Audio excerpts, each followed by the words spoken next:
students who had the doubt in various isms and movements that came during the modern age. So we will discuss some of these movements in the lectures that I'll take from now on. So the first one that we are going to learn is Dadaism. So when you talk about Dadaism, you talk about all the other avant-garde movements that were taking place.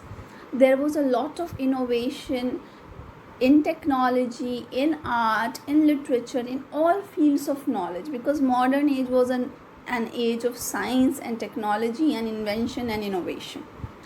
Along with it, it was also an age which was torn by the two world wars. So there was World War I and World War II.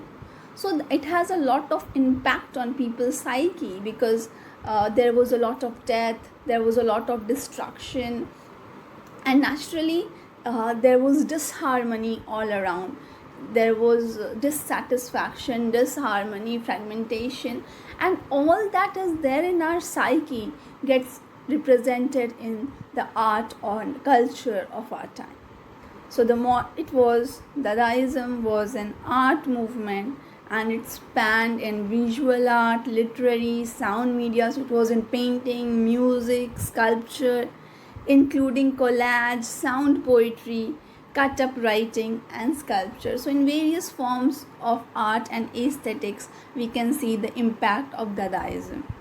Its peak was during 1916 to 1922, and it influenced Surrealism. So we can look at Surrealism as an offshoot of Dadaism, and we will discuss it more about it in the next lecture. So it influenced pop art, punk rock. It went against the standards of society. So it had a lot of impact on people, and people were just thinking that what it is, because we are trained to look at art and literature in a particular way. So if there's a lot of distortion, our mind cannot take it all. So it was against the society's norms. And followers of Dadaism included Antonin Artaud, Max Ernst, and Salvador Dali. A later version called Neo-Dada arose in the 1960s. And influences of Dadaism it influenced a lot of people. Dadaism began in Central Europe, in Berlin and Zurich. Dadaism moved to Paris with Tristan Tzara. Tzara would go on to lead the Dadaists of Paris, such as Man Ray, Jean Cocteau, and Marcel Duchamp. Dadaism is also closely associated with the concepts of the grotesque, the absurd, and the macabre. So also we see its impact on absurd literature and literature of the time that was also macabre and absurd. The idea of ridiculing the absurdity of existence, and so it has also impact of existentialism. So there are very thin boundaries between Dadaism, existentialism, absurdism, and surrealism, yet they all are a bit different. So basically Dadaism is about distortion.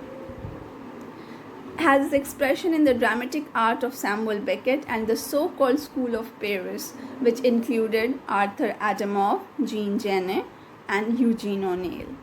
This is a picture by Salvador Dali, and it shows the timelessness, or how the time is not in a particular, the clock are fragmented and they are lying here and there, and they don't represent time, but they represent distortion of time. The three clocks are showing three different times, and they are in three different time frames, and it shows that the whole world is meaningless. It is also talking about absurdism. In the same way, you see this painting where a man is hiding behind a photo frame, but his hand is outside the photo frame. So he is a picture, or his hand is there, the hand is holding a gun, the picture has a mask on it, and the mask has an eye. The face is also very distorted, so it also shows the distortion, the murder, the deaths of the modern age. And then again, this is another sculpture of the time, which also shows that how the body and the face are not matching with each other. So this kind of distorted images and sculptures became the norm in Dadaism and the tradition of such paintings and art and sculpture. So next we will learn more about surrealism and existentialism and absurdism, and and other concepts that are